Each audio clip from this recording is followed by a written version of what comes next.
Naimuntag mga kaigsunan. Magandang umaga po. Visayas, Mindanao, Luzon. Salamat ug napakarami sa ating Amang Diyos na hanggang ngayon nagpapatuloy pa rin ako sa pagturo, sa pagpaliwanag sa inyo. Mga kaibigan, mga kapatid, ang paksa po ngayon na ating pag-aaralan ay ito ganito.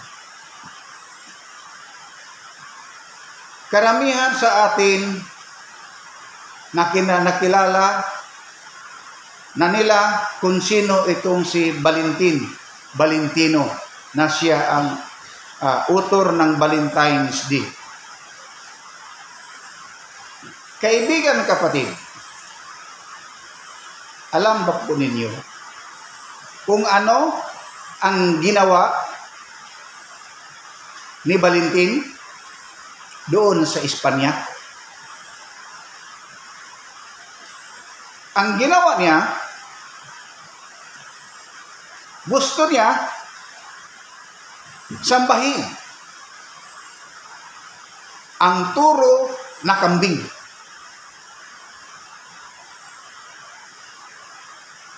Nakita na kayo ng kambing, yung turo? Di ba malaking kambing yan? Yung turo. Gusto niya sambahin niya. Gagawa siya ng ribulto na turo na kambing. Ngayon, kinausap niya yung isang babaeng buntis. At yung babae naman ay hindi pumayag na sambahin yung turo. Ang ginawa niya, kinuha niya ang bitoka ng turo na kambing at hinambalos niya sa tiyan sa isang babaeng buntis. Nakunan yung babaeng buntis. At yun namang bata, inilagay niya doon sa sungay ng turo na kambing.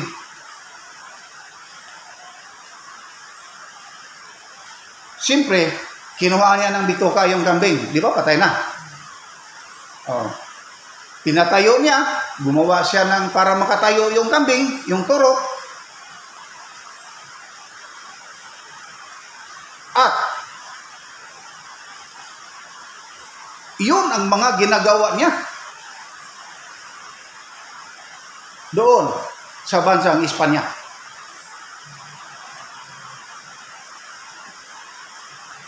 Ayaw ng mga tao na sumunod at ayaw ng mga tao na sambahin ang turong kambing.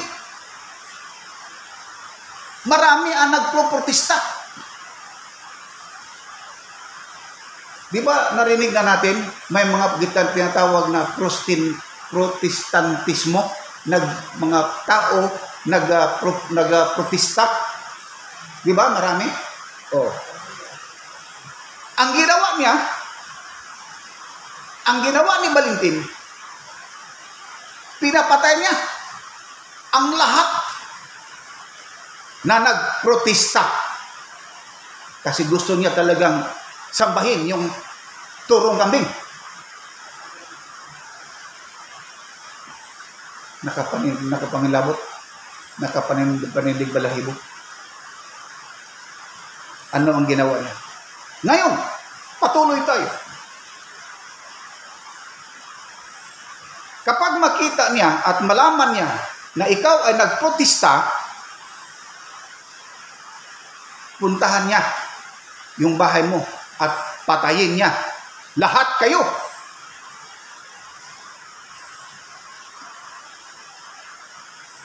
Kaibigan, kapatid, ang bansang ito ay hindi pangalan ng Pilipinas. Ang unang pangalan sa bansang ito ay Ophir. na dito nangunguha si King Hiram ng mga ginto, mga kayamanan at dinala niya doon sa kaharian ni King Solomon.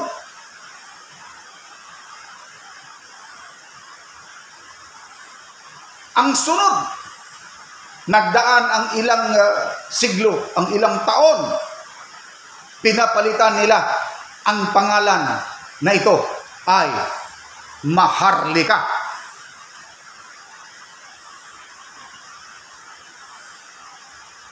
Tika muna, baka malimutan nyo. Ano ang unang pangalan sa bansang ito?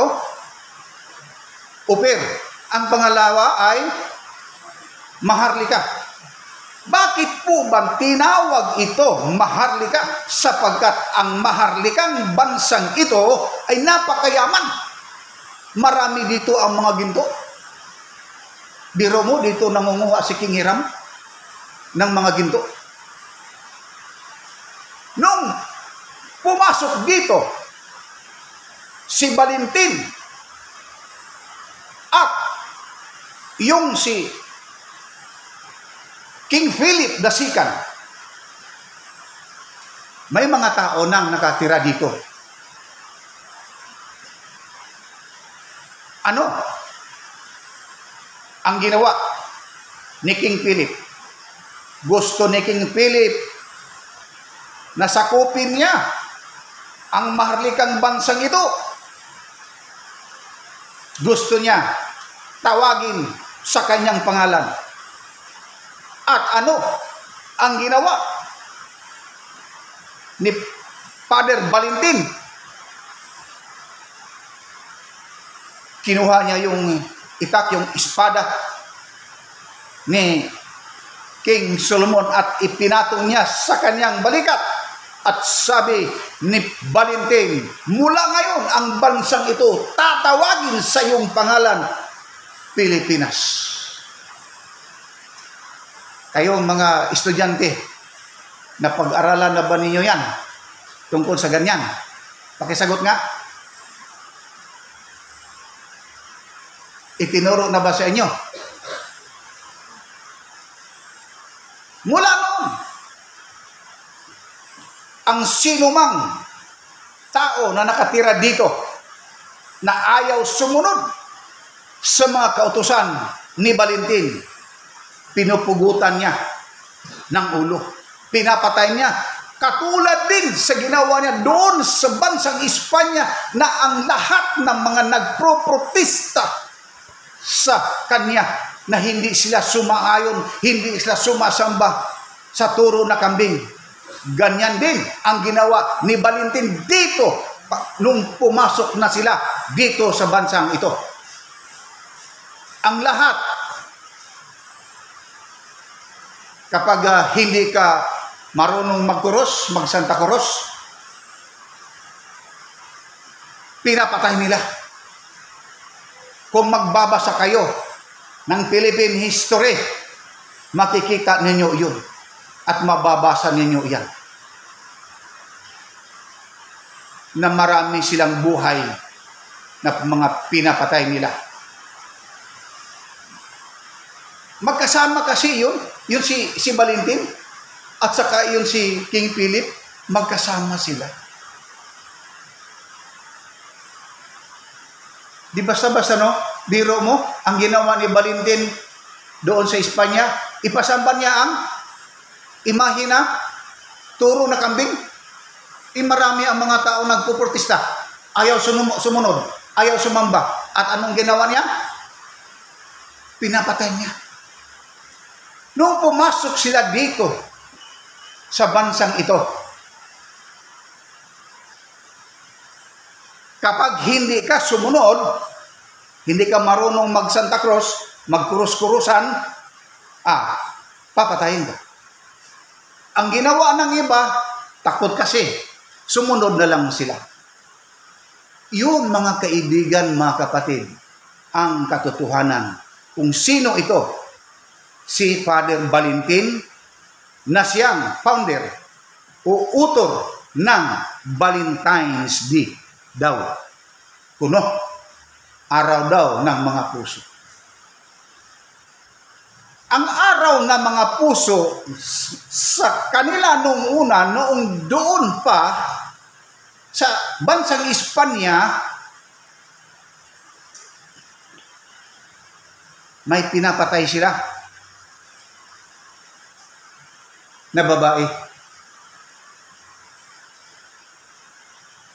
Kasi araw daw ng mga puso. Kinuha nila yung puso ng babae at lalaki. Pinapatay nga eh. Lalo na tumindi na ang mga tao doon ay hindi sang-ayon na sambahin ang turo na kambing. Ngayon, may isang tao na darating. Ang sabi ni Daniel, may isang taong magsisiwalat sa lahat ng mga kasamaan na ginagawa nila. Kapag makita na ninyo, lilitaw ang serpenteng 7 ang ulo. Ngayon, kung titingnan ninyo,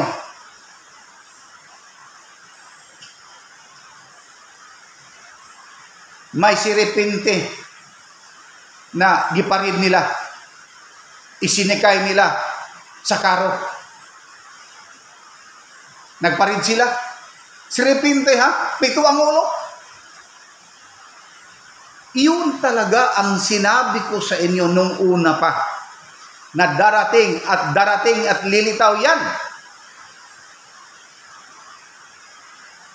Ang nagtuturo niyan, ang papa ng bagong papa na yan. Sige nga, kayong may mga cellphone dyan, paki-search ninyo. Kapag, di ba napatay na ang iyong papa? Napatay na? Di ba bagong papa na ngayon, di ba? Di ba matagal na akong nagsasabi sa inyo na ang papalit sa papa na yan ang siyang magsiwalat sa napakaruming mga kasalanan na ginagawa nila. Yun ang katotohanan. Lalo pa na lilitaw at lilitaw ang mga kasalanan na ginagawa niya. 5 relihiyon ang gumagawa niya. Doon lang sa bansang, nako, marami pang mga bansa na nagpaparid, nagdadala sila ng banner. Ang number 1 yan dyan, ang Brazil, sabi nila, we love Satan.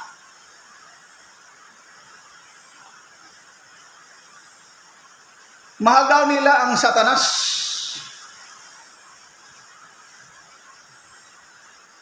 Sino po ba ang nagbigay sa ating buhay at lakas? Di ba ang Amang Diyos na nasa langit? Kaibigan, kapatid, unahin mo higit sa lahat ang pagtawag sa ating Amang Diyos. Sa tuwing may kabagabagan ka sa buhay mo, tawagin mo siya.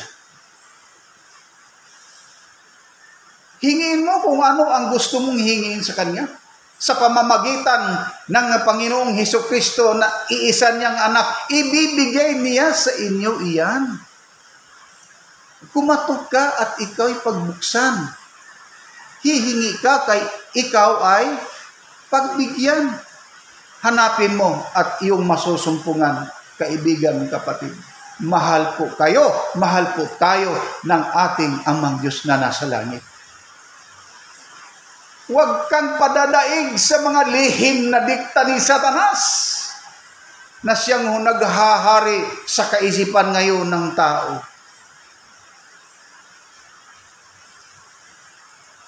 Di ba nagsasabi ako sa inyo matagal na ang sanglibutan ngayon ay hinaharian na ni Satanas ang buong daigdig.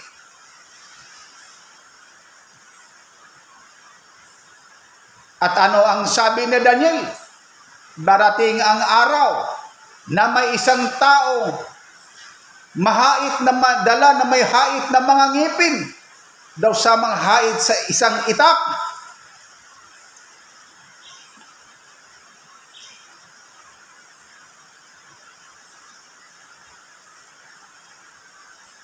At sabi pa nga ni Daniel, darating ang araw na nakita ko, sabi ni Daniel, na ang dagat ay hinambalo sa 4 na malalakas na hangin. Ano po ba yung ibig sabihin ng dagat? Di ba buhay? Kasi kapag walang dagat, walang tubig, walang tao. Hindi kasi mabubuhay ang tao kapag walang dagat, walang tubig. Ano po ba, di ba? Oh. Hinambalo sa 4 na malalakas na hangin, the 4 strong winds. Ang mga pastor ang nagdala ng iba't ibang mga relihiyon. Nakita at nabasa na nila yan.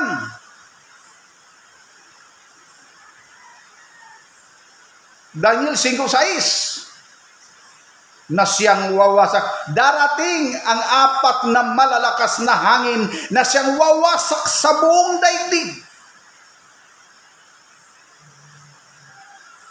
Pero ano ang sabi ng iba, yung mga pastor at pastora?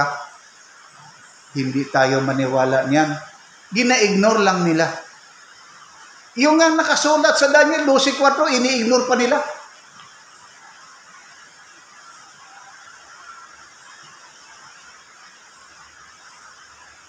Ginagamit nila ang Bible, ang Biblia, para magkaroon sila ng maraming pera.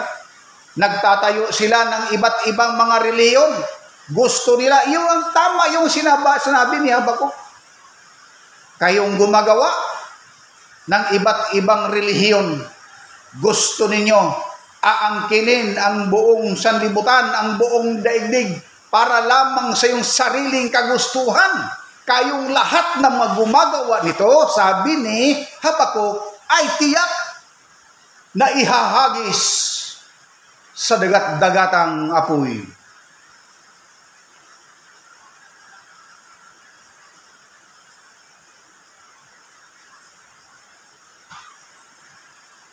May makikita at may nakikita ako sa ngayon. Grabe na ang mga kalaswaan na ginagamit ng mga babae, ginagamit ni Satanas.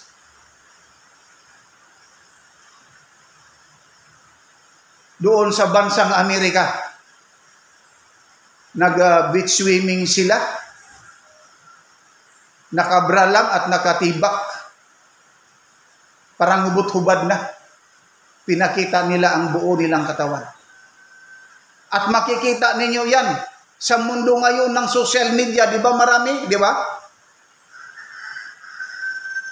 Silang lahat, pagdating ng araw, kapag hindi sila magbago, ihahagi sila, itatapon sila doon sa dagat-dagatang apoy. Yung mga marami ng mga ginagawang kasinungalingan sa tao, ihahagi sila doon sa dagatang apoy. Kaibigan, kapatid, magbago ka na. Mahal po kayo ng ating Amang Diyos. Palagi akong nagsasabi dito, kaibigan, kapatid, magbagong buhay ka. Isip-isipin mo na mayroon tayong Amang Diyos na nasa langit na palagi niya tayong sinusubaybayan. Hindi lang malikayan, hindi lamang kuminsan kasi ang tao ay madulas. Kapag kayo ay nadulas, tumindig kagad at humingi ng kapatawaran para mapatawad ka sa iyong mga ginawang mga kasalanan. Hanggang dito na lamang po, tumayo tayong lahat at tayo'y manalangin sa ating Amang Diyos.